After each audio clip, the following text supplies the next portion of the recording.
ذرا تصور کریں، مطلب ایک ایسی دنیا جہاں ایٹمی جنگ اور عالمی تباہی کو روکنے کا واحد طریقہ یہ ہو کہ مرد صرف مرد کو ووٹ دے سکے اور عورت صرف عورت کو۔ سننے میں تو یہ سننے میں شاید یہ ایک انتہائی عجیب یا مطلب پاگل پن پر مبنی خیال لگے، لیکن کچھ ریڈیکل مفکرین کے نزدیک یہی انسانیت کو بچانے کا آخری اور حتمی راستہ ہے۔ بالکل، اور آج کی ہماری گفتگو اسی بارے میں ہے۔ جی، آج کے اس تفصیلی جائزے میں ہم تاریخ، نفسیات اور مرد و عورت کے ان جذباتی رشتوں کی ایسی تہیں کھولنے جا رہے ہیں جو صدیوں سے ہمارے ذہنوں پر مسلط ہیں۔ اور یہ تہیں کھولنا اتنا آسان بھی نہیں ہے۔ بالکل نہیں۔ آج ہم دی بک آف ویمن کے فراہم کردہ نوٹس اور جائزوں کی روشنی میں کچھ انتہائی چونکا دینے والے اور کافی حد تک متنازع خیالات کا گہرا جائزہ لیں گے۔ چلیں اس کو تفصیل سے سمجھتے ہیں۔ اور یہ سمجھنا بہت ضروری ہے۔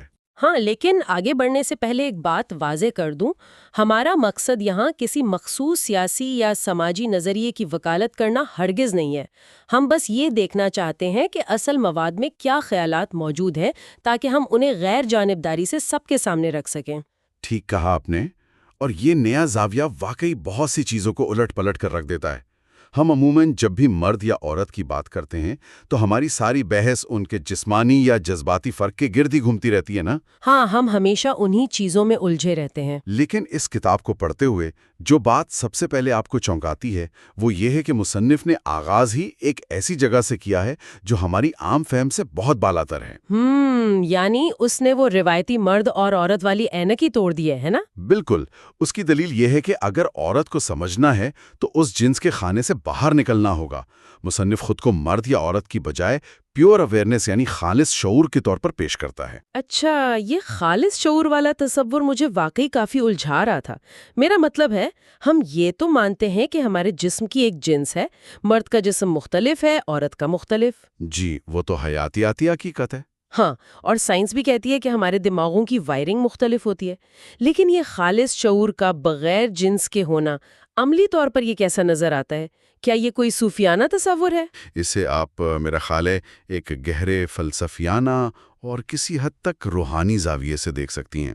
اس کو یوں سمجھیں کہ جو اصل ہستی ہے، جسے ہم روح کہہ لیں یا خالص شعور کہہ لیں، وہ بس ایک دیکھنے والی آنکھ ہے، ایک مشاہدہ کرنے والی طاقت۔ بالکل، ایک گہرا ادراک ہے جس کا اپنا کوئی مادی وجود نہیں۔ جب وہ شعور کسی جسم میں داخل ہوتا ہے تو وہ اس جسم کی خصوصیات کو اپناتا ہے، لیکن وہ شعور خود نہ تو مرد ہوتا ہے اور نہ ہی عورت۔ یہ بات سمجھنے میں تھوڑی مشکل ضرور ہے، لیکن گہری ہے۔ اور مصنف کا اصرار ہے کہ جب تک ہم انسان کو صرف اس کی بائیولوجی تک محدود رکھیں گے، ہم اصل گہرائی تک پہنچ ہی نہیں سکتے۔ خاص طور پہ عورت کے معاملے میں وہ کہتا ہے کہ سائنس اور منطق مکمل طور پہ ناکام ہو جاتے ہیں۔ منطق فیل ہو جاتی ہے۔ جی، آپ عورت کو منطق سے نہیں سمجھ سکتے۔ یہ منطق کے ناکام ہونے والی بات پر مجھے وہ کہانی یاد آ رہی ہے جو مواد کے بالکل ابتدائی حصے میں بیان کی گئی تھی۔ یہ اتنی زبردست ہے کہ میں اسے شیئر کیے بغیر نہیں رہ سکتی۔ ارے بالکل، وہ ریاضی دان والی کہانی ضرور بتائیں۔ تصور کریں کہ ایک بہت بڑا ریاضی دان ہے جو زندگی کی ہر چیز کو مساواتوں میں مطلب فارمولوں میں تولتا ہے۔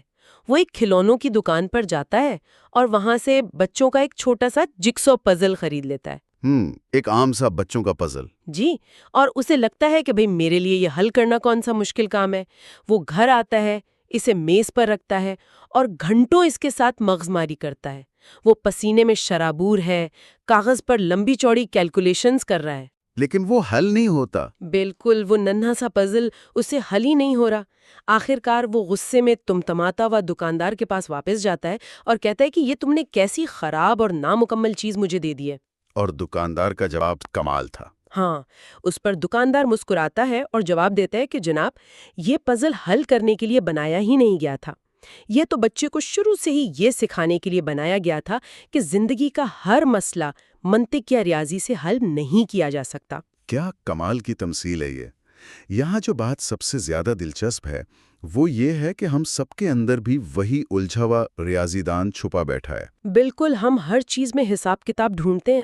ہم چاہتے ہیں کہ ہر رشتے، ہر جذبے اور خاص طور پر عورت کی نفسیات کی کوئی سیدھی سادھی عقلی توجیہ ہو۔ ہم 2 + 2 = 4 کرنا چاہتے ہیں۔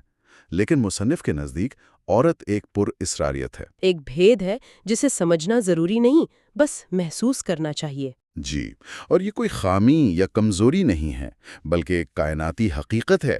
جیسے البرٹ آئنسٹائن نے ایک بار کہا تھا نا کہ جب کائنات کی انتہائی گہرائیوں میں جھانکتے ہیں تو ایک مقام ایسا آتا ہے جہاں تمام فزکس اور ریاضی پیچھے رہ جاتی ہے۔ اور صرف ایک گہری پراسراریت باقی بچتی ہے۔ بالکل، منطق کی ایک حد ہے۔ ٹھیک ہے، میں لمحہ بھر کے لیے یہ مان لیتی ہوں کہ منطق کی ایک حد ہے اور خالص شعور کی واقعتاً کوئی جنس نہیں ہوتی، لیکن پھر میرے ذہن میں ایک بہت بڑا سوال پیدا ہوتا ہے۔ جی پوچھیں۔ اگر ہم سب اندر سے ایک ہی خالص شعور ہیں تو پھر ہم اپنے ارد گرد مرد اور عورت کے رویوں میں جو اتنے بڑے بڑے واضح فرق دیکھتے ہیں وہ کہاں سے آئے؟ ان کی اصل بنیاد کیا ہے؟ یہ بہت اہم سوال ہے۔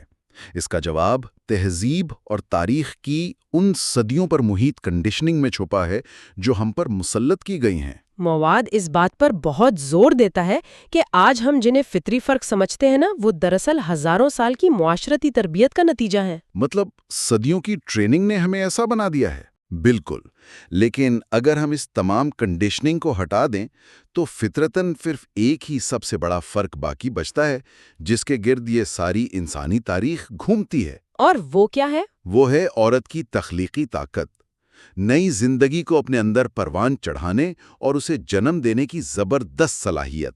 کائنات کا یہ سب سے بڑا معجزہ فطرتاً صرف عورت کے پاس ہے۔ ارے واہ! اور یہیں سے تاریخ کا وہ باب کھلتا ہے جو واقعی چونکا دینے والا ہے، بلکہ کسی حد تک ڈراونا بھی ہے۔ جی، ڈراونا واقعی ہے۔ اگر عورت کے پاس تخلیق کی یہ عظیم طاقت تھی تو پھر پچھلے ہزاروں سال کی تاریخ یہ کیوں بتاتی ہے کہ مرد نے ہمیشہ عورت پر غلبہ پانے اور اسے بری طرح کچلنے کی کوشش کی؟ اس بات کا جواب مصنف نے ایک بہت ہی گہری نفسیاتی الجھن میں تلاش کیا ہے، اور وہ ہے مرد کا احساس کمتری۔ Inferiority complex. ہاں، اور رکیے، یہ بات مجھے واقعی حیران کر رہی تھی۔ ہم نے تو ہمیشہ یہی سنا ہے نا کہ معاشرے میں مرد کا رویہ اس کے احساس برتری کا نتیجہ ہے۔ یہ احساس کمتری بیچ میں کہاں سے آ گیا؟ دیکھیں، سطحی طور پر دیکھنے میں یہ واقعی احساس برتری ہی لگتا ہے، لیکن اس کی جڑیں ایک بہت ہی گہرے احساس کمتری میں پیوست ہیں۔ مصنف اس کی تشریح کچھ یوں کرتا ہے کہ مرد ہمیشہ سے لاشعوری طور پر یہ جانتا تھا کہ وہ زندگی کو جنم نہیں دے سکتا، وہ زندگی تخلیق نہیں کر سکتا۔ اس کے پاس عورت جیسی وہ عظیم کائناتی طاقت نہیں ہے۔ اب اس احساس کمتری کو چھپانے کے لیے اور خود کو اہم ثابت کرنے کے لیے اسے کچھ تو کرنا تھا نا۔ تو اس نے کیا کیا؟ تو اس نے اس چیز کا سہارا لیا جو اس کے پاس عورت سے قدر زیادہ تھی، یعنی جسمانی طاقت، مسلز اور جارحیت۔ جو کہ اگر ہم تھوڑا سا منطقی ہو کر سوچیں تو کوئی روحانی یا ذہنی برتری تو نہیں ہے، یہ تو نری جانوروں والی خصوصیت ہے۔ بالکل صحیح کہا آپ نے۔ میرا مطلب ہے اگر صرف جسمانی طاقت اور لڑنے کی صلاحیت ہی برتری کی علامت ہوتی تو پھر تو ایک بھالو یا شیر انسان سے کہیں زیادہ برتر اور قابل احترام ہونا چاہیے تھا۔ بالکل، اور اس سے بھی آگے کی بات یہ ہے کہ اس جسمانی طاقت کے بلبوتے پر جو پدر سری نظام، جسے ہم پیٹریارکی کہتے ہیں، قائم ہوا، اس نے انتہائی ظالمانہ طریقے سے اس نسوانی طاقت کو کچلا۔ کیونکہ مرد لاشعوری طور پر خوفزدہ تھا۔ جی، وہ خوفزدہ تھا۔ تاریخ کے اوراق پلٹیں تو آپ کو قدیم چین کا وہ دور نظر آئے گا جب باقاعدہ یہ فلسفہ عام کیا گیا کہ عورت کے اندر روح سرے سے ہوتی ہی نہیں۔ یہ تو بہت ہی خوفناک ہے۔ اسے ایک پراپرٹی سمجھا گیا۔ اور اگر ہم اپنے ہی خطے کی بات کریں تو ہندوازم میں ستی کی رسم اس کی ایک بہت بڑی مثال ہے۔ ستی کی رسم۔ ہم بچپن سے تاریخ کی کتابوں میں پڑھتے آئے ہیں کہ ستی ایک بہت بڑی روحانی قربانی تھی، جہاں ایک عورت اپنے شوہر کی چتا میں جل کر اپنی وفاداری ثابت کرتی تھی، لیکن مصنف اس کی جو تصویر دکھاتا ہے وہ تو رونگٹے کھڑے کر دینے والی ہے۔ اور وہ تصویر اصل حقیقت کے زیادہ قریب ہے۔ جی، اس کے مطابق ستی میں کوئی روحانیت نہیں تھی، یہ دراصل مرد کے انتہائی شدید حسد، انسیکیورٹی اور احساس ملکیت کی پیداوار تھی۔ بالکل، مرد کے اندر یہ خوف اتنا گہرا تھا کہ وہ یہ برداشت ہی نہیں کر سکتا تھا کہ اس کے مرنے کے بعد اس کی عورت جس پر اس کا حق تھا وہ کسی اور کے پاس جائے۔ تو اس حسد نے اس رسم کو جنم دیا تاکہ عورت کو زندہ جلا دیا جائے۔ یہ حسد اور ملکیت کا انتہائی بھیانک روپ تھا۔ یہاں بات واقعی بہت زبردست ہو جاتی ہے۔ جب میں اس پورے تاریخی عمل کو دیکھتی ہوں تو مجھے لگتا ہے جیسے یہ کوئی ہاسٹائل کارپوریٹ ٹیک اوور تھا۔ ہاسٹائل کارپوریٹ ٹیک اوور، یہ ایک بہت ہی انوکھی تشبیہ ہے۔ اسے ذرا آپ مزید کھول کر بیان کریں، یہ کیسے کام کرتا ہے؟ دیکھیے، آج کی کارپوریٹ دنیا میں کیا ہوتا ہے، ایک بہت بڑی طاقتور کمپنی ہوتی ہے، اچانک وہ دیکھتی ہے کہ ایک چھوٹی سی کمپنی کے پاس کوئی ایسی جدید ٹیکنالوجی یا ایسا زبردست پیٹنٹ ہے جو ان کے پاس نہیں ہے، اور وہ کسی صورت اس کا مقابلہ نہیں کر سکتے۔ تو وہ بڑی کمپنی کیا کرتی ہے؟ وہ اپنے پیسے اور طاقت کے زور پر اس چھوٹی کمپنی کو زبردستی خرید لیتی ہے، ان کے پیٹنٹ پر اپنا لیبل لگا دیتی ہے اور اس کے اصل بانیوں کو بے دخل کر دیتی ہے۔ تاریخی طور پر مذہبی ٹھیکے داروں نے اور طاقتور نظاموں نے بھی تو عورت کے ساتھ یہی کیا ہے۔ ارے واہ، یہ تو بالکل ویسا ہی ہے۔ انہوں نے دیکھا کہ عورت کے پاس محبت، کیمیا، شفا اور روحانیت کی ایک ایسی فطری طاقت ہے جسے وہ اپنی منطق اور تلواروں سے نہیں ہرا سکتے، تو انہوں نے اس طاقت کو ہائی جیک کر لیا، اس کا نام بدل کر اسے گناہ اور شرم سے جوڑ دیا، اور جو عورتیں اپنی اس طاقت پر قائم رہیں انہیں راستے سے ہٹا دیا۔ آپ کی اس مثال نے تو جیسے تاریخ کے اس پورے جبر کو ایک فریم میں قید کر دیا ہے۔ واقعی ایسا ہی ہوا، اور اس ٹیک اوور کی سب سے بڑی اور ہولناک مثال ہمیں یورپ میں نظر آتی ہے۔ وہ ڈائنوں کا قتل عام۔ جی، جب لاکھوں عورتوں پر ڈائن یا وچ ہونے کا لیبل لگا کر انہیں سرعام زندہ جلا دیا گیا، اور آج ہمیں یہ سمجھنے کی بہت ضرورت ہے کہ وہ کوئی اڑنے والی جادوگرنیاں یا شریر روحیں نہیں تھی۔ ہاں، وہ تو گاؤں کی عقلمند عورتیں تھیں۔ بالکل، وہ وائز وومن تھی جو جڑی بوٹیوں سے علاج کرتی تھی، جن کے پاس فطرت اور شفا کا علم تھا، اور چونکہ چرچ اور اس وقت کے طاقتور مردانہ نظام کے پاس ان کی شفا اور محبت کی توانائی کا کوئی منطقی جواب نہیں تھا، تو انہوں نے خوف کا کاروبار شروع کیا۔ جی، جب منطق ہار جاتی ہے تو طاقتور ہمیشہ خوف کا سہارا لیتا ہے۔ ان عورتوں پر شیطانی عمل کا جھوٹا لیبل لگایا گیا، اور یاد رکھیں کہ اس قتل عام کا نقصان صرف ان لاکھوں عورتوں کی جانوں تک محدود نہیں رہا۔ اس کا اثر تو پوری انسانیت پر پڑا۔ بالکل، اس کا سب سے بھیانک نتیجہ یہ نکلا کہ ہماری پوری انسانیت اس نرمی، وجدان اور اس روحانی آزادی سے ہمیشہ کے لیے کٹ گئی جو ان عقل مند عورتوں کی میراث تھی۔ ہم نے اپنی ہی ایک سائڈ کو جلا کر راکھ کر دیا۔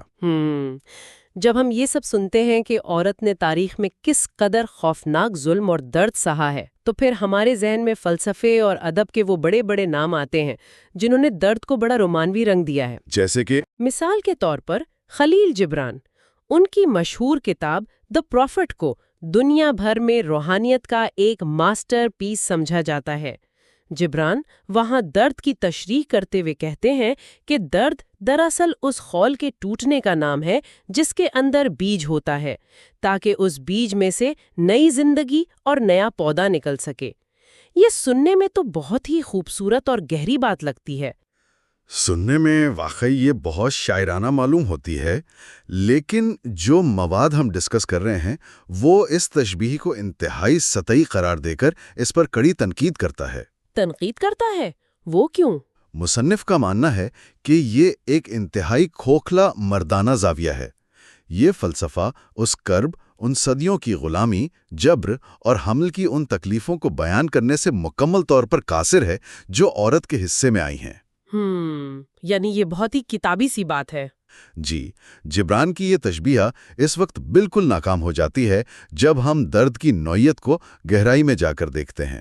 مصنف ہمیں بتاتا ہے کہ درد کو ایک ہی لاٹھی سے نہیں ہانکا جا سکتا۔ درد کی بنیادی طور پر دو قسمیں ہیں، ایک فطری درد اور دوسرا مسلط کردہ درد۔ ٹھیک ہے، یہاں میں تھوڑی سی الجھ رہی ہوں، اور شاید جو لوگ ہمیں سن رہے ہیں وہ بھی یہی سوچیں گے، کیا ہمیں ہمیشہ سے یہ نہیں سکھایا گیا کہ درد کو برداشت کرنا، زندگی کے کڑوے گھونٹ پینا انسان کو اندر سے مضبوط کرتا ہے؟ یہ ایک عام سوچ ہے۔ میرا مطلب ہے، کیا اس درد کو کھلے دل سے تسلیم کر لینا اور صبر کرنا روحانیت اور ٹھہراؤ کی نشانی نہیں ہے؟ یہی وہ باریک فرق ہے جسے سمجھنا آج کی اس گفتگو کا ایک بہت اہم حصہ ہے۔ مصنف کہتا ہے کہ جو فطری درد ہے، جیسے موسم کا بدلنا، عمر کا ڈھلنا، بیماری آ جانا، وہ کائنات کے نظام کا حصہ ہے۔ اسے تو ماننا ہی پڑتا ہے۔ بالکل، اسے واقعی ایک گہرے سکون، جسے ہم سیرینٹی کہتے ہیں، اس کے ساتھ قبول کرنا چاہیے۔ اس کے خلاف لڑنا بے وقوفی ہے، لیکن جو درد معاشرے کا مسلط کردہ ہے، جو طاقتور کے ظلم اور غلامی کی وجہ سے پیدا ہوا ہے، اسے برداشت کر لینا روحانیت ہرگز نہیں ہے۔ اچھا، یعنی اگر کوئی نظام یا معاشرہ آپ پر اپنی روایت کے نام پر ظلم کر رہا ہے اور آپ اسے قسمت سمجھ کر خاموشی سے سہ رہے ہیں، تو آپ کوئی نیکی نہیں کر رہے؟ بالکل نہیں، آپ الٹا اپنے ہی ساتھ ظلم کر رہے ہیں۔ دراصل مصنف تو اسے روح کی خودکشی قرار دیتا ہے۔ وہ بڑی صراحت سے کہتا ہے کہ ایسے مسلط کردہ نظاموں اور مسلط کردہ درد کے خلاف شدت کے ساتھ بغاوت کرنا، یعنی ریولٹ، ہی واحد درست راستہ ہے۔ تو بغاوت کے علاوہ کوئی چارہ نہیں ہے؟ جی، اگر آپ اس مسلط کردہ درد کو گلے لگاتے ہیں تو آپ دراصل ظالم کی مدد کر رہے ہیں۔ اور جب بات مسلط کردہ نظام کے خلاف بغاوت کی آتی ہے تو پھر سیدھا دھیان آج کی جدید حقوق نسواں کی تحریک یا ویمنز لبریشن موومنٹ پر جاتا ہے۔ بالکل جانا چاہیے۔ کیونکہ یہ تحریک بھی تو اسی پرانے پدرسری نظام کے خلاف ایک بغاوت کے طور پر ہی شروع ہوئی تھی نا۔ تو کیا مصنف اس جدید تحریک کو اس بغاوت کا حتمی اور صحیح راستہ مانتا ہے؟ کیونکہ کتاب کا جو رخ ہے وہ مجھے کافی متنازع لگا۔ یہ اس پورے جائزے کا شاید سب سے زیادہ بحث طلب اور چونکا دینے والا حصہ ہے۔ مصنف جدید تحریک آزادی کو سرے سے عورتوں کی اصل آزادی ماننے سے ہی انکار کر دیتا ہے۔ انکار کر دیتا ہے؟ پر کیوں؟ اس کا دعویٰ یہ ہے کہ یہ تحریک برابری کے نام پر دراصل مردوں کی محض ایک نقل بن کر رہ گئی ہے۔ عورتیں آزادی کی اس دوڑ میں غیر ارادی طور پر مردانہ خصوصیات اپنا رہی ہیں۔ مطلب وہ مردوں جیسی بن رہی ہیں؟ جی، وہ مقابلہ بازی، جاریت اور اسی دوڑ کا حصہ بن رہی ہیں، اور اس عمل میں وہ اپنی جو اصل طاقت تھی، یعنی ان کی فطری نرمی اور سافٹنس، اسے کھوتی جا رہی ہیں۔ یہاں تک کہ اس کتاب میں اسے مردوں کی ایک انتہائی باریک سازش بھی کہا گیا ہے۔ ذرا سوچیں، دلیل یہ دی جا رہی ہے کہ برابری کے اس نعرے کی آڑ میں مردوں نے اصل میں اپنی معاشرتی اور معاشی ذمہ داریوں سے فرار حاصل کر لیا ہے۔ یہ ایک بہت ہی مختلف اینگل ہے۔ ان کا فلسفہ یہ ہے کہ اصل آزادی یہ نہیں ہے کہ عورت کو مرد کے سانچے میں فٹ کر دیا جائے، بلکہ حقیقی آزادی یہ ہے کہ عورت کو مکمل طور پر عورت بننے دیا جائے اور مرد مکمل طور پر مرد بنے۔ انہوں نے اسے میگنیٹیز کے 2 سروں سے تشبیہ دی ہے۔ اور یہ مغناطیس کی تشبیہ بہت اہم ہے۔ مغناطیس کے 2 مخالف سرے ایک دوسرے کو اس لیے کشش نہیں کرتے کہ وہ ایک جیسے ہیں، بلکہ اس لیے کرتے ہیں کہ وہ ایک دوسرے سے بالکل مختلف ہیں۔ ان کی کشش ان کے فرق میں ہے۔ بالکل صحیح۔ مصنف کا ماننا ہے کہ جب تک وہ فرق، وہ خودبیت قائم نہیں ہوگی، معاشرے میں کبھی توازن نہیں آ سکتا۔ اور اسی توازن کو واپس لانے کے لیے وہ ایک انتہائی حیران کن اور بظاہر ناممکن سی تجویز پیش کرتا ہے۔ ہاں، وہ تجویز دنیا کے موجودہ سیاسی ڈھانچے کو تو جڑوں سے ہلا دینے والی ہے۔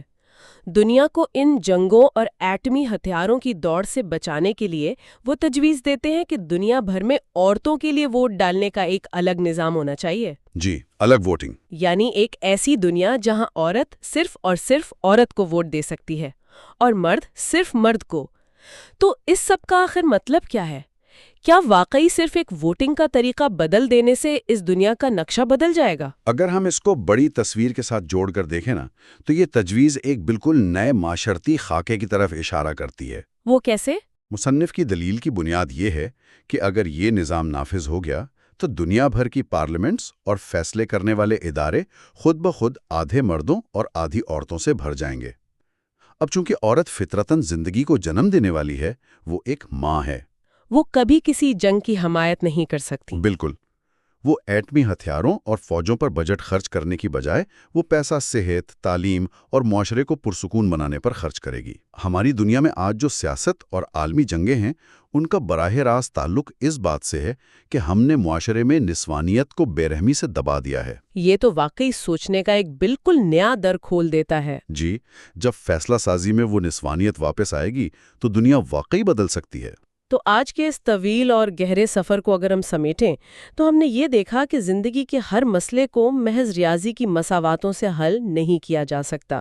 منطق کی اپنی ایک حد ہے۔ بالکل۔ اور ہم نے تاریخ کی ان تاریخ کلیوں کا بھی سفر کیا جہاں مردانہ احساس کمتری نے صدیوں تک ڈائنوں کے قتل عام اور ستی جیسی رسومات کے ذریعے عورت کی اصل طاقت پر ایک ہوسٹائل ٹیک اوور کیے رکھا، اور ہم نے یہ فرق بھی سمجھا کہ فطری درد کو سیرینٹی کے ساتھ قبول کرنا چاہیے، لیکن مسلط کردہ درد کے خلاف بغاوت ہی واحد رستہ ہے۔ اور ان باتوں کا اطلاق صرف ماضی پر نہیں ہوتا۔ جب ہم سب کل اپنے دفتر جاتے ہیں یا اپنے گھر میں روزمرہ بحثوں پر غور کرتے ہیں تو ہمیں اندازہ ہوگا کہ ہماری زندگی کا کتنا بڑا حصہ اس صدیوں پرانی کنڈیشننگ کا غلام ہے۔ بالکل ایسا ہی ہے۔ ان باتوں کو سمجھنا ہمیں یہ طاقت دیتا ہے کہ ہم اپنے رویوں کو ایک باشعور اینک سے دیکھ سکیں اور اس مسلط کردہ سوچ کے خول سے باہر نکل کر ایک بہتر انسان بن سکیں۔ میرا بھی یہی ماننا ہے۔ اور اس ساری گفتگو کے اختتام پر میں سننے والوں کو ایک ایسے نئے اور قدرے پریشان کن سوال کے ساتھ چھوڑ کر جانا چاہتی ہوں جو اس مواد کو کھنگالنے کے بعد میرے اپنے ذہن میں ہتھوڑے کی طرح بج رہا ہے۔ جی، وہ کیا سوال ہے؟ ذرا سوچے، اگر ہماری ساری تکلیفیں، ہمارے یہ سارے فرق، ہمارے غصے اور یہاں تک کہ ہماری روزمرہ کی خواہشات دراصل صرف اس سماج کی دی ہوئی لمبی کنڈیشننگ کا ہی نتیجہ ہیں، تو جس دن ہم ان تمام صدیوں پرانے غلافوں کو اپنے اوپر سے نوچ کر پھینک دیں گے، جب ہم مسلط کردہ ہر درد اور نظریے سے آزاد ہو جائیں گے، تو ہماری پہچان کا کون سا حصہ سچ میں ہمارا اپنا بچے گا؟ اس کھول کے اندر حقیقت میں ہم کون ہیں؟ یہ واقعی بہت گہرا سوال ہے۔ سوچتے رہیے گا۔ آج کی اس گہری گفتگو کو ہم یہیں ختم کرتے ہیں۔ ملتے ہیں اگلی بار ایک نئے موضوع کے ساتھ۔ خدا حافظ۔ خدا حافظ۔ فرض کریں کہ ایک بہت ہی قابل ریاضی دان ہے جو ہمیشہ ہر مسئلے کو فارمولوں اور کیلکولیشن سے حل کرنے کا عادی ہے۔ ہاں، وہ جن کا دماغ ہمیشہ نمبرز میں چلتا ہے۔ بالکل۔ تو وہ ایک کھلونوں کی دکان پر جاتا ہے اور وہاں سے ایک انتہائی پیچیدہ نظر آنے والی پزل خریدتا ہے۔ وہ اسے گھر لاتا ہے، میز پر رکھتا ہے اور گھنٹوں پسینے میں غرق ہو کر اسے حل کرنے کی کوشش کرتا ہے۔ اور ظاہر ہے الجبرا کی مساواتیں لکھی جا رہی ہوں گی۔ ہاں، مطلب دماغ کی پوری مشینری چل رہی ہے، لیکن وہ پزل اپنی جگہ سے ہلنے کا نام ہی نہیں لے رہی۔ اور پھر وہ شخص مایوسی کے عالم میں دکاندار کے پاس واپس جاتا ہے اور شکایت کرتا ہے کہ یہ کیسی نامکمل پزل دے دی ہے مجھے۔ صحیح۔ تو دکاندار مسکرا کر جواب دیتا ہے کہ جناب، یہ پزل بنائی ہی اس لیے گئی تھی تاکہ اسے کوئی حل نہ کر سکے۔ اس کا مقصد ہی یہ ہے کہ کھیلنے والا یہ سبق سیکھ لے کہ زندگی کا ہر مسئلہ ریاضی کی طرح منطق سے حل نہیں ہوتا۔ یہ کہانی سن کر شاید ایسا لگے کہ ہم کسی فلسفے کی کلاس میں بیٹھے ہیں، لیکن دراصل یہ کہانی سیدھی ہمارے آج کے موضوع کی طرف جاتی ہے۔ جو لوگ ہمیں سن رہے ہیں ان کی معلومات کے لیے بتاتی چلوں کہ آج ہم جس مواد کا تفصیلی جائزہ لے رہے ہیں وہ مشہور مفکر اوشو کی کتاب دی بک آف وومن پر مبنی ایک تفصیلی ریویو ہے۔ ایک بہت ہی گہری اور دلچسپ کتاب ہے۔ بالکل، اور یہ کتاب بالکل اسی پزل کی طرح یہ دعویٰ کرتی ہے کہ ہم نے صدیوں سے عورت کو ایک منطقی مسئلے کے طور پر حل کرنے کی کوشش کی ہے اور اسی لیے ہم بری طرح ناکام ہوئے ہیں۔ دیکھیں، اس کتاب کے مندرجات بہت گہرے ہیں اور بعض جگہوں پر انتہائی متنازع بھی ہیں۔ اس لیے سننے والوں کے لیے واضح کرنا ضروری ہے کہ ہمارا مقصد کسی مخصوص نظریے کی وکالت کرنا نہیں ہے۔ بالکل نہیں، ہم بس غیر جانبدارانہ تجزیہ کر رہے ہیں۔ ہاں، ہم صرف ان تصورات کو کھول کر سامنے رکھیں گے تاکہ یہ سمجھ سکیں کہ تاریخ کے مختلف ادوار میں ڈائن یا وچ کے نام پر عورتوں کا قتل عام کیوں ہوا، یا ستی جیسی رسومات کے پیچھے اصل نفسیات کیا تھی، اور یہ بھی کہ کیا آج کی ماڈرن فیمنزم یا جدید آزادی کی تحریکیں واقعی آزادی دے رہی ہیں یا یہ صرف ایک اور دھوکہ ہے۔ تو سب سے پہلے اس بنیادی سوال پر آتے ہیں کہ اس مواد کے مطابق عورت ہونے کی اصل تعریف کیا ہے۔ مصنف روایتی بائیولوجیکل لینس کو بالکل رد کر دیتا ہے، بالکل مسترد کر دیتا ہے۔ یعنی وہ عورت کو محض ایک جسم نہیں بلکہ پیور اویئرنس یا خالص شعور قرار دیتا ہے۔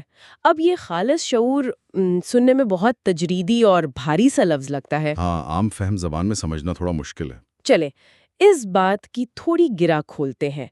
اگر ہم اسے آج کی زبان میں کسی روزمرہ کی مثال سے سمجھنے کی کوشش کریں تو کیا ہم اسے دو مختلف آپریٹنگ سسٹم سے تشبیہ دے سکتے ہیں؟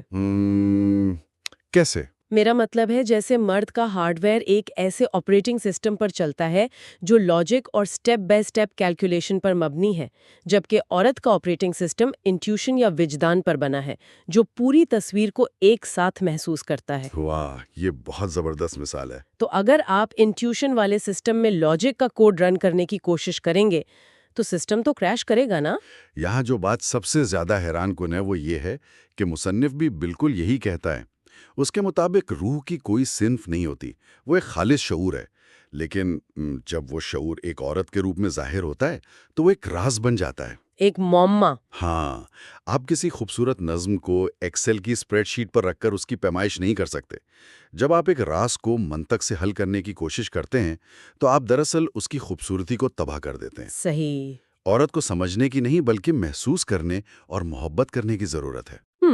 لیکن اگر یہ انٹیوشن پر مبنی آپریٹنگ سسٹم اتنا ہی طاقتور اور خالص ہے تو پھر تاریخ کے صفحات بالکل الٹی کہانی کیوں سناتے ہیں؟ میں یہ سوچ رہی تھی کہ ہم دیکھتے ہیں کہ ہر دور میں مرد نے عورت پر غلبہ پایا، بالکل ایسا ہی ہے۔ تو اسے دبایا اور معاشرے کے حاشیے پر دھکیل دیا۔ اگر طاقتور چیز وجدان ہے تو پھر لاجک نے پوری دنیا پر قبضہ کیسے کر لیا؟ اس سوال کا جواب انسانی نفسیات کی ایک بہت گہری اور تاریک پرت میں چھپا ہے۔ دیکھیں، یہ سب کچھ جسمانی طاقت کا کھیل نہیں تھا، بلکہ یہ تخلیق کی طاقت سے شروع ہوا۔ جنم دینے کی طاقت؟ ہاں، اس کائنات کی سب سے بڑی اور پراسرار طاقت ایک نئی زندگی کو جنم دینا ہے۔ فطرت نے یہ طاقت عورت کو دی ہے۔ صحیح۔ جب قدیم دور کے مرد نے یہ محسوس کیا کہ وہ نئی زندگی پیدا نہیں کر سکتا اور نسل کو آگے بڑھانے کے لیے وہ مکمل طور پر عورت کا محتاج ہے، تو اس محرومی نے اس کے اندر ایک شدید قسم کا احساس کمتری پیدا کر دیا۔ اوہ، اچھا، یعنی ایک انفیریورٹی کمپلیکس پیدا ہو گیا۔ بالکل، اور اسی کمتری کو چھپانے کے لیے اس نے غلبہ پانے کی کوشش کی۔ یہیں سے وہ بدلاؤ آیا ہوگا۔ یہ بالکل ایسا ہی ہے جیسے کوئی غیر محفوظ وزیر کسی جائز ملکہ سے تخت چھین لے۔ اسے معلوم ہے کہ اس کے پاس شاہی خون یا وہ اصل طاقت نہیں ہے، تو وہ اس کمی کو چھپانے کے لیے بڑی بڑی فوجیں بناتا ہے، سخت قانون نافذ کرتا ہے، ایک خوف کا نظام کھڑا کر دیتا ہے۔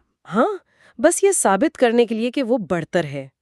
تو کیا ہم یہ کہہ سکتے ہیں کہ جسمانی طاقت کا یہ استعمال بالکل ایک ہاسٹائل کارپوریٹ ٹیک اوور کی طرح تھا؟ یہ تشبیہ بالکل فٹ بیٹھتی ہے۔ کیونکہ اگر صرف جسمانی طاقت ہی سب کچھ ہوتی تو ایک شیر یا بھالو انسان سے زیادہ برتر ہوتا نا۔ اس نے اپنی اندرونی محرومی کو بیرونی دنیا پر قبضے سے پورا کرنے کی کوشش کی۔ بالکل، اور یہی وہ اوور کمپنسیشن تھی جس نے پدرسری نظام کی بنیاد رکھی۔ مرد نے محسوس کیا کہ وہ بچے کو جنم نہیں دے سکتا، تو اس نے کہا کہ میں بڑی بڑی عمارتیں بناؤں گا، میں جنگیں لڑ کر سلطنتیں قائم کروں گا۔ مطلب وہ فزیکل دنیا میں اپنی چھاپ چھوڑنا چاہتا تھا۔ اس نے ایک ایسا مصنوعی نظام بنایا جہاں صرف جسمانی طاقت اور جارحیت کی اہمیت ہو۔ کتاب واضح کرتی ہے کہ اگر ہم خالص فطری اعتبار سے دیکھیں تو عورتیں زیادہ پرسکون ہوتی ہیں۔ ہاں، کتاب میں ان کے مدافعتی نظام کا بھی ذکر ہے۔ بالکل، ان کا مدافعتی نظام زیادہ مضبوط ہوتا ہے، وہ بیماریاں بہتر برداشت کرتی ہیں اور زیادہ لمبی عمر پاتی ہیں۔ صحیح۔ نفسیاتی اور جذباتی سطح پر عورت کی توانائی مونوگیمس بتائی گئی ہے، یعنی وہ ایک ہی گہرے رشتے میں مکمل سکون پا سکتی ہے۔ اس کے برعکس مرد بھی توانائی پولیگیمس، بے چین اور جلد باز ہے۔ اور مرد کی اسی بے چینی اور احساس کمتری نے جب تاریخ میں عملی شکل اختیار کی تو اس کے نتائج انتہائی خوفناک نکلے۔ جو لوگ ہمیں سن رہے ہیں، اگر وہ ذرائع میں دیے گئے تاریخی حوالوں پر غور کریں تو قدیم چین کی مثال رونگٹے کھڑے کر دیتی ہے۔ ہاں، قدیم چین میں باقاعدہ طور پر یہ سماجی اور قانونی تصور قائم کیا گیا کہ عورت کی کوئی روح نہیں ہوتی۔ یہ کتنا خوفناک ہے۔ یہ اس احساس کمتری کی انتہا کی کہ انہوں نے اسے انسان کے درجے سے ہی گرا دیا۔ اس کا عملی اور قانونی نتیجہ یہ تھا کہ اگر کوئی مرد اپنی بیوی کو قتل بھی کر دیتا تو اسے کوئی سزا نہیں ملتی تھی، کیونکہ وہ اس انسان مانتے ہی نہیں تھے۔ بالکل، قانون کی نظر میں اس نے کسی زیرو کو نہیں بلکہ محض ایک بے جان ملکیت کو ضائع کیا ہے۔ اور جب ہم اس ملکیت کے تصور کو ہندوستان کی طرف لے کر آتے ہیں تو ہمیں ستی کی رسم نظر آتی ہے۔ صدیوں تک اس رسم کو ایک بہت بڑے روحانی رتبے، ایک قربانی اور شوہر سے لازوال محبت کے طور پر پیش کیا گیا۔ ہاں، ایک بہت بڑا رومانوی تقدس دیا گیا اسے۔ لیکن کتاب اس کا جو نفسیاتی پوسٹ مارٹم کرتی ہے وہ اس نام نہاد روحانیت کی دھجیاں اڑا دیتا ہے۔ ستی میں کوئی روحانیت نہیں تھی۔ مصنف کے مطابق یہ دراصل مرد کے حسد کی سب سے بھیانک اور حتمی شکل تھی۔ وہ مرد جو زندگی بھر اس عورت کو اپنی جاگیر سمجھتا رہا، اس کی انسیکیورٹی اس قدر شدید تھی کہ وہ مرنے کے بعد بھی اس عورت کو آزاد نہیں دیکھنا چاہتا تھا۔ یعنی موت کے بعد بھی کنٹرول؟ ہاں، اسے یہ خوف کھایا جاتا تھا کہ میری موت کے بعد میری اس ملکیت پر کسی اور کا حق نہ ہو جائے۔ اس لیے اس نے مذہب اور عقیدت کا لبادہ اوڑھ کر اس عورت کو اپنے ساتھ زندہ جلانے کا نظام بنا دیا۔ یہاں آ کر بات واقعی بہت دلچسپ ہو جاتی ہے، کیونکہ یہ ملکیت اور خوف کا ملاپ ہمیں قرون وسطیٰ کے یورپ میں بھی نظر آتا ہے۔ میں ڈائن یا وچ ہنٹنگ کے دور کی بات کر رہی ہوں۔ وہ تاریک دور۔ ہم سب کے ذہنوں میں وچز کا تصور ہالی ووڈ کی ان ڈراؤنی چڑیلوں کا ہے جو رات کو اڑتی ہیں، لیکن اصل تاریخ اس سے یکسر مختلف تھی۔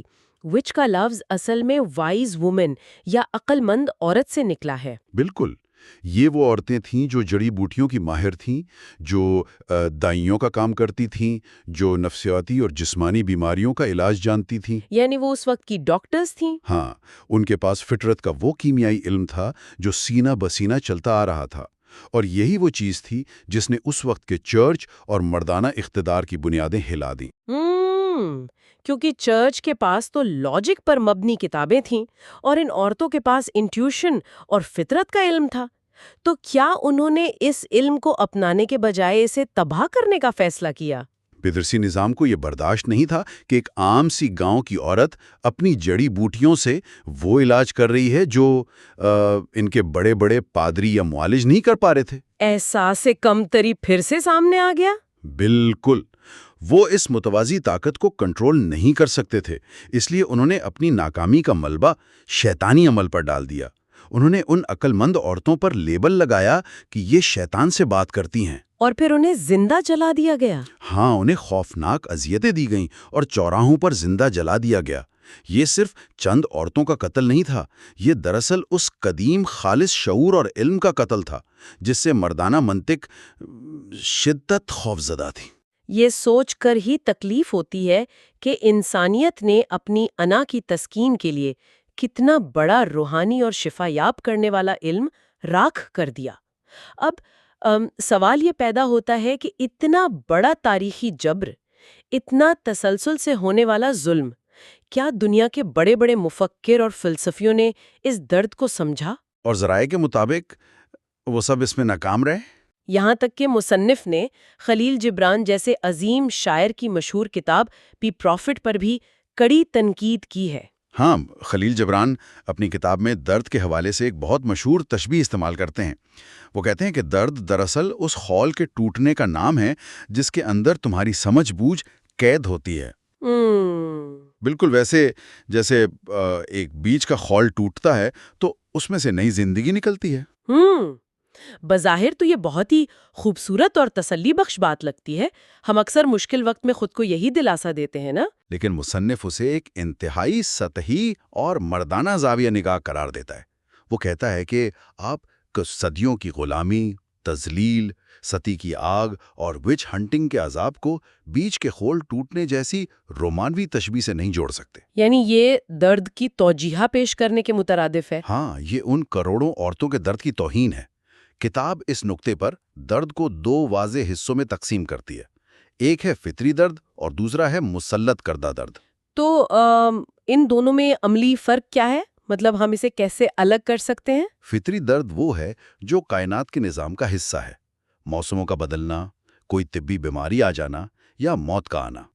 مصنف کہتا ہے کہ اس فطری درد کو انسان کو پورے سکون کے ساتھ قبول کرنا چاہیے، یہ فطرت کا سائیکل ہے۔ صحیح۔ لیکن مسلط کردہ درد وہ ہے جو کسی ظالم معاشرے، پدرسری نظام یا کسی آمر نے آپ پر زبردستی تھوپا ہو۔ یہاں میں تھوڑا سا پش بیک دینا چاہوں گی، کیونکہ یہ بات ہماری روایتی روحانیت سے ٹکراتی ہے۔ ہم نے تو ہمیشہ یہی پڑھا اور سنا ہے کہ حالات جیسے بھی ہوں، خواہ وہ کتنے ہی ظالمانہ کیوں نہ ہوں، ان پر صبر کرنا، انہیں خندہ پیشانی سے برداشت کر لینا ہی اصل روحانیت ہے۔ تو کیا اس درد کو بھی خاموشی سے سہ جانا روحانی ٹھہراؤ کا حصہ نہیں ہوتا؟ مصنف اس روایتی سوچ کو مکمل طور پر مسترد کرتا ہے۔ اس کی دلیل یہ ہے کہ غلامی کوئی موسم نہیں ہے جسے بدلنے کا انتظار کیا جائے۔ واہ، یہ بہت گہری بات ہے۔ جبر کوئی بیماری نہیں ہے جس پر آپ صبر کریں۔ مسلط کردہ درد کو برداشت کرنا اور اسے صبر یا روحانیت کا نام دے کر چپ چاپ سہ جانا کوئی نیکی نہیں، بلکہ یہ روح کی خودکشی ہے۔ خودکشی؟ بالکل۔ آپ کسی ظالمانہ نظام کے سامنے سر جھکا کر خالص شعور تک نہیں پہنچ سکتے۔ اس مسلط کردہ درد کے خلاف شدید بغاوت انتہائی ضروری ہے۔ بغاوت کے بغیر آپ اپنی اصل روح کو بچا ہی نہیں سکتے۔ یہ واقعی ایک طاقتور نظریہ ہے کہ بغاوت بھی روح کی ایک ضرورت ہے۔ تو اگر ظلم کے خلاف یہ بغاوت اتنی ہی لازمی ہے، تو پھر جو آج کے دور میں ہم ماڈرن ویمن لبریشن موومنٹ یا جدید حقوق نسواں کی تحریکیں دیکھتے ہیں، کیا وہ اسی بغاوت کا صحیح راستہ ہے؟ نہیں۔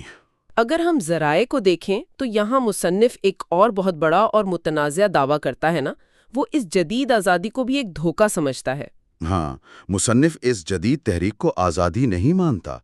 اس کے نزدیک جسے آج کی عورت آزادی سمجھ رہی ہے، وہ دراصل محض مرد کی نقل ہے۔ مرد کی نقل؟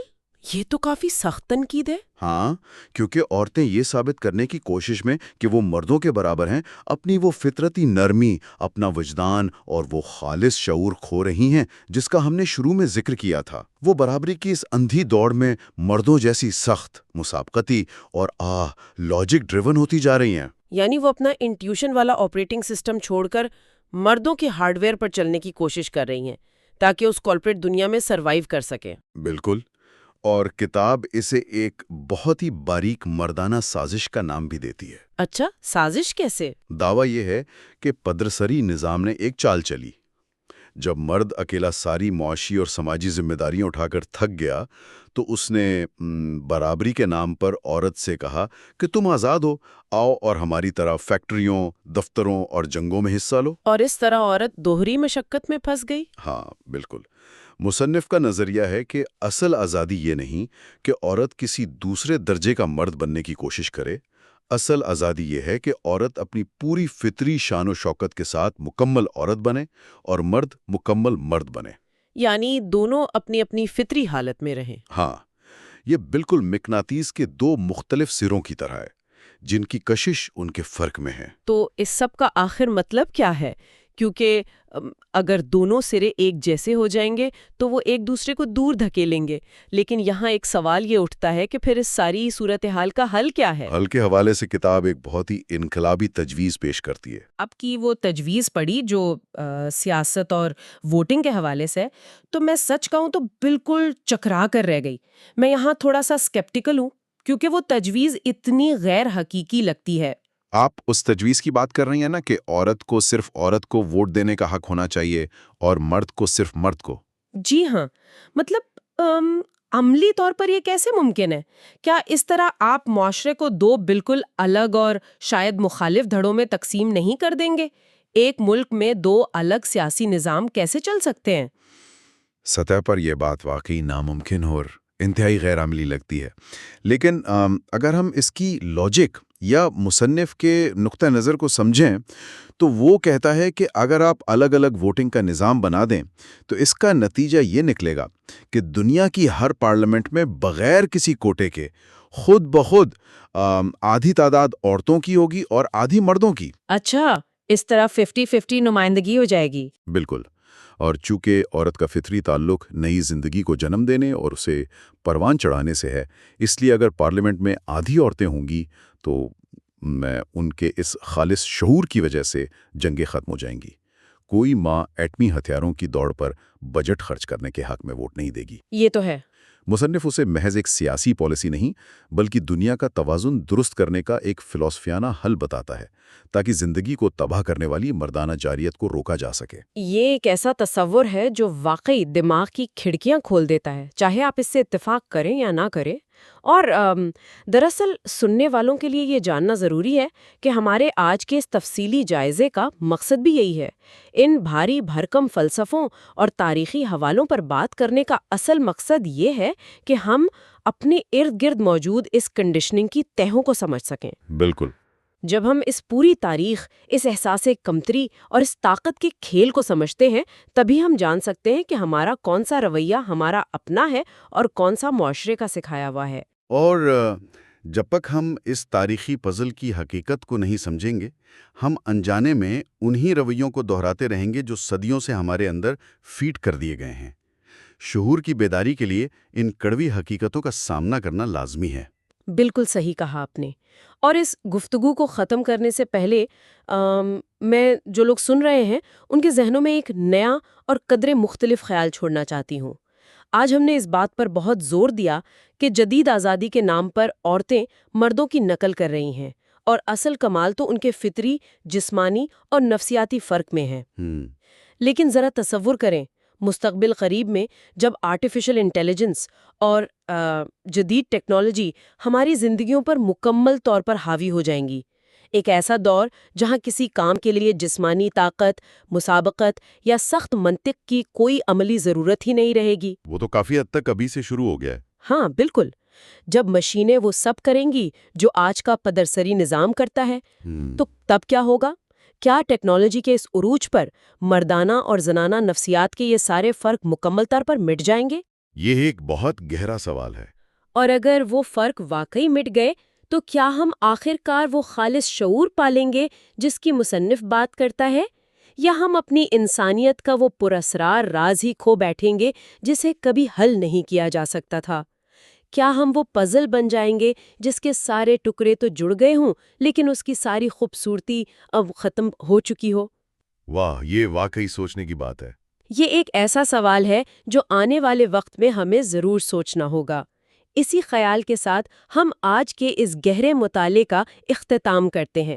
ساتھ جڑے رہنے کا بہت شکریہ۔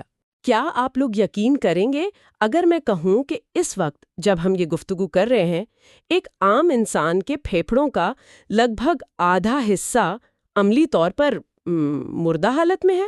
ہاں، یہ واقعی ایک بہت چونکا دینے والی بات ہے۔ بالکل، اور یہ کسی بیماری یا وائرس کی وجہ سے نہیں ہے، بلکہ اس کی وجہ یہ ہے کہ معاشرے نے ہمیں لاشعوری طور پر ایک گہرا اور مکمل سانس لینے سے اس قدر خوفزدہ کر دیا ہے کہ ہم نے اپنی زندگی کی سب سے بنیادی ضرورت کو ہی سکیڑ کر رکھ دیا ہے۔ اور یہی آج کا ہمارا موضوع ہے۔ جی ہاں، آج کا یہ گہرا مطالعہ ایک ایسے موضوع پر ہے جو بظاہر فلسفیانہ لگتا ہے، لیکن اس کی جڑیں ہماری بائیولوجی اور ہماری روزمرہ کی زندگی سے جڑی ہیں۔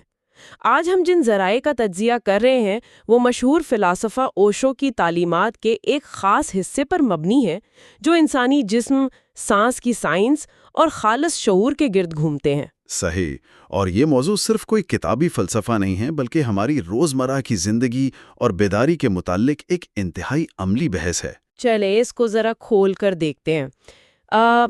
روحانیت کو سمجھنے کے لیے سب سے پہلے ہمیں اس خول یعنی اپنے انسانی جسم کو سمجھنا ہوگا جس میں ہم بستے ہیں۔ اصل میں صدیاں گزر گئیں اور معاشرے نے ہمیں ہمیشہ یہی سکھایا ہے کہ یہ جو جسم ہے نا، یہ ایک قید خانہ ہے، یعنی ایک بوجھ ہے۔ بالکل، ایک گناہ سمجھا گیا اسے۔ یہ بتایا گیا کہ روحانی بلندی کے لیے ان جسمانی خواہشات کو کچلنا بہت ضروری ہے۔ لیکن اوشو کا جوابی فلسفہ اس کے بالکل الٹ ہے۔ وہ کہتے ہیں کہ اصل روحانیت جسم سے لڑنے میں نہیں ہے، بلکہ اسے ایک مندر ماننے میں ہے۔ ایک مندر؟ ہاں، آپ خود سوچیں نا، اگر آپ اپنی بنیاد سے یعنی اپنے جسم سے ہی نفرت کریں گے تو اس پر روحانیت کی کوئی شاندار عمارت کیسے کھڑی ہو سکتی ہے؟ یہ تو بالکل ایسا ہی ہے جیسے ہم کسی بہت ہی شاندار گھر میں رہتے ہوں لیکن ہمیں اس گھر کی دیواروں سے ہی نفرت ہو۔ کیا بات ہے، بالکل درست مثال ہے۔ اگر ہم دیواروں کو کوستے رہیں گے تو گھر کا مزہ کیسے لیں گے؟ لیکن یہاں میرے ذہن میں ایک سوال ہے۔ جی پوچھیں۔ کیا یہ ہمارے جسم پر کوئی عملی یا فزیکل اثر بھی ڈالتی ہے؟ یہاں جو بات سب سے زیادہ حیران کن ہے وہ یہ ہے کہ ہمارا یہ نفسیاتی خوف سیدھا ہماری سانس پر اثر ڈالتا ہے۔ اچھا، وہ کیسے؟ دیکھیں، ایک بالغ انسان کے پھیپھڑوں میں تقریباً 6000 چھوٹے خلیے ہوتے ہیں جنہیں ہم ایئر سیکس کہتے ہیں۔ 6,000! یہ تو بہت بڑی تعداد ہے۔ بالکل، لیکن خوف، تناؤ اور سماجی دباؤ کی وجہ سے ایک عام انسان اتنی کم اور سطحی سانس لیتا ہے کہ ان میں سے تقریباً 3,000 خلیوں میں ہمیشہ پرانی کاربن ڈائی آکسائڈ بھری رہتی ہے۔ اوہ خدایا! مطلب آدھے خلیے تو کام ہی نہیں کر رہے۔ جی ہاں، اور یہ کوئی عام خوف نہیں ہے، یہ دراصل انسان کی اپنی اندرونی توانائیوں کے بیدار ہونے کا خوف ہے۔ ہم لاشعوری طور پر ہر وقت ایک فائٹ اور فلائٹ موڈ میں رہتے ہیں۔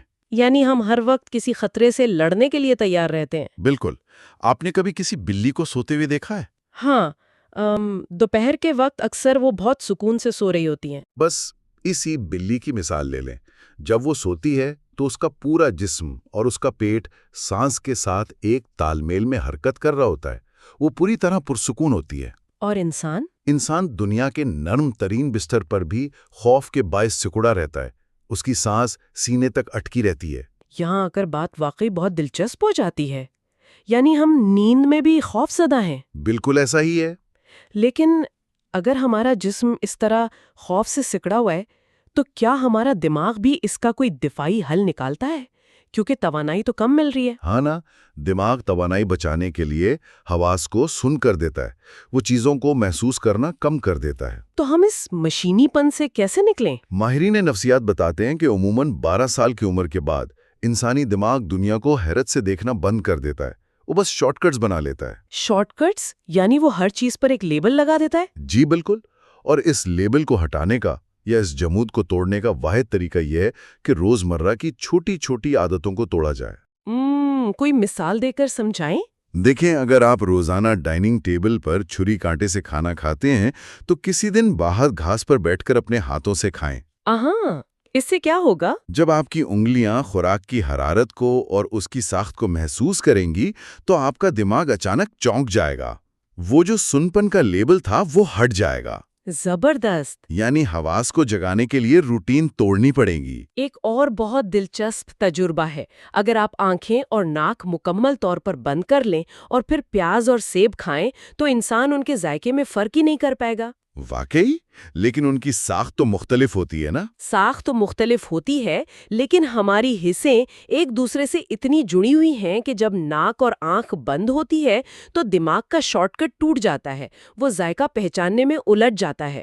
یہ تو بہت حیران کن بات ہے۔ اس ساری مشینی زندگی پر مجھے ملا نصر الدین کے طوطے کی کہانی یاد آ رہی ہے۔ وہ کون سی کہانی؟ وہ طوطا انسانوں کے ساتھ رہ رہ کر بالکل مشینی اور بے چین ہو چکا تھا۔ وہ بس رٹی ہوئی باتیں دہراتا رہتا تھا۔ جب اسے کسی مادہ طوطی کے پاس بھیجا گیا تاکہ اس کی کوئی فطری حس بیدار ہو تو وہ الٹا اس پر حملہ ور ہو گیا اور وہی انسانوں والے رٹے ہوئے جملے بولنے لگا۔ کمال کی مثال ہے۔ اور میرے خیال میں یہ کہانی ہمارے اندھی تقلید کرنے اور روبوٹ بن جانے کے رویے پر ایک بہت زبردست طنز ہے۔ ہم بھی تو اسی طوطے کی طرح ہو گئے نا۔ آپ نے بالکل صحیح کہا۔ اور جب ہم ان جسمانی عادتوں اور مشینی حواس کے پنجرے سے باہر نکلنے کی کوشش کرتے ہیں تو ہمارا سامنا اپنے ہی اندر چلنے والی ایک بڑی کشمکش سے ہوتا ہے۔ وہ کون سی کشمکش ہے؟ دل اور دماغ کی جنگ۔ ہاں، یہ تو بہت پرانی بحث ہے۔ اس سے ایک اہم سوال پیدا ہوتا ہے کہ ان دونوں میں سے آقا کسے ہونا چاہیے؟ اسے سمجھانے کے لیے ایک بہت خوبصورت تمثیل ہے۔ جنگل میں 2 بھکاری رہتے ہیں۔ اچھا۔ ہاں، ایک بھکاری اندھا ہے لیکن اس کے پاس ٹانگیں ہیں۔ یہ ہمارا دل ہے، جس کے پاس جذبہ اور رفتار تو ہے مگر اسے سمت کا اندازہ نہیں ہے۔ اور دوسرا بھکاری؟ دوسرا معذور ہے، چل نہیں سکتا لیکن اس کے پاس آنکھیں ہیں۔ یہ ہمارا دماغ ہے یا ہماری منطق ہے جو دیکھ تو سکتی ہے مگر چل نہیں سکتی۔ تو پھر کیا ہوتا ہے ان کے ساتھ؟ ایک دن جنگل میں آگ لگ جاتی ہے۔ اب انہیں اپنی انا اور دشمنی چھوڑنی پڑتی ہے۔ معذور بھکاری اندھے کے کندھوں پر بیٹھ جاتا ہے اور وہ دونوں مل کر اس آگ سے بچ نکلتے ہیں۔ کیا شاندار کہانی ہے!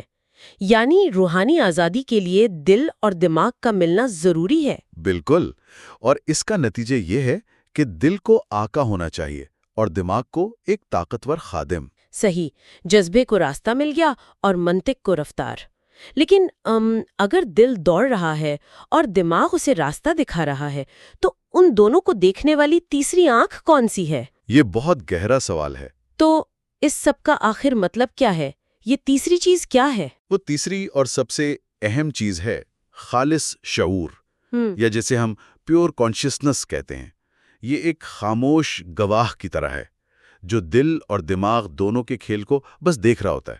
ایک خاموش گواہ؟ ہاں، اگر ہم اسے بڑے منظرنامے کے ساتھ جوڑ کر دیکھیں تو بات اور واضح ہو جائے گی۔ فرض کریں باہر بہت تیز بارش ہو رہی ہے۔ اگر آپ بارش کو دیکھ کر اسے صرف ریاضی کے فارمولے میں ڈھالیں گے، یعنی سوچیں گے کہ یہ ہائیڈروجن اور آکسیجن کا ملاپ ہے، بس H2O ہے، تو کیا ہوگا؟ تو ہم اس خوبصورت منظر کا، اس معجزے کا ختم کر دیں گے۔ بالکل۔ شعور کا کام اس معمے کو حل کرنا نہیں ہے، بلکہ ایک صوفی کی طرح بارش کے قطروں کی شاعری کے ساتھ رقص کرنا ہے، اس لمحے کو جینا ہے۔ واہ، یعنی اسے کوئی پرابلم سمجھ کر سالو نہیں کرنا، بس محسوس کرنا ہے۔ جی ہاں، بالکل۔ آج کا یہ سفر واقعی بہت شاندار اور گہرا تھا۔ ہم نے شروع کیا اپنے جسم کو ایک مندر ماننے سے، اور پھر ہم نے بھرپور سانس لینے کی سائنس کو سمجھا۔ جی، اور اس کے بعد عادتیں توڑ کر حواس کو بیدار کرنے کی بات کی، پھر دل اور دماغ کو ان کے درست مقام پر رکھنے، اور آخر میں خالص شعور کے ذریعے زندگی کے معجزے کو محسوس کرنے تک کا سفر طے کیا۔ یہ ساری چیزیں ایک دوسرے سے جڑی ہوئی ہیں۔ اور اس سارے علم کی افادیت یہ ہے کہ اگر صبح چائے یا کافی کا پہلا گھونٹ پیتے ہوئے بھی پوری توجہ دی جائے نا، تو روزمرہ کی ایک بورنگ سی روٹین بھی ایک جادوئی تجربے میں بدل سکتی ہے۔ صحیح بات ہے، زندگی کو جینا ہی اصل مقصد ہے۔ بالکل۔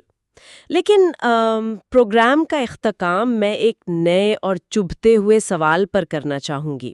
جی ضرور۔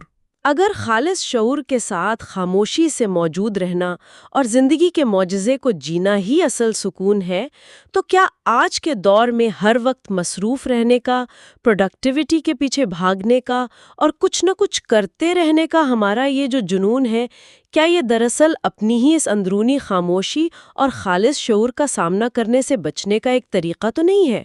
یہ واقعی سوچنے کی بات ہے۔ کیا ہم نے مصروفیت کو اپنی روحانیت سے بھاگنے کا بہانہ بنا لیا ہے؟ اس پر ضرور غور کیجیے گا۔